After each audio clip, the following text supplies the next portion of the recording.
थांबा थांबा, काही सेकंद बघा आणि मग ठरवा सबस्क्राईब करायचं की नाही.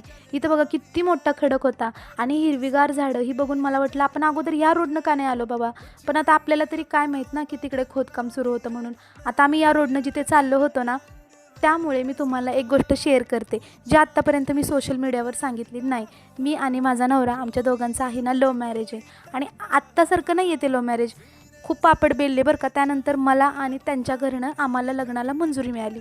आता ही जी देवी आहे ना, ह्या देवीला आम्ही लग्नासाठी साकडं घातलं होतं बरं का. आणि त्यानंतर ना एका वर्षातच आमचं लग्न झालं. तर ही देवी आहे घाटाई देवी.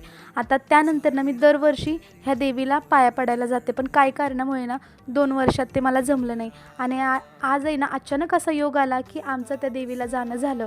तिथे गेल्यानंतर ना माझ्या जुन्या आठवणी एकदम ताज्या झाल्या. अगोदर आम्ही दोघं होतो बरं का आणि आता आम्ही चौघं झालो आहोत. तर या पुढचा पण व्हिडिओ पाहायला विसरू नका. तोपर्यंत सर्वांना बाय.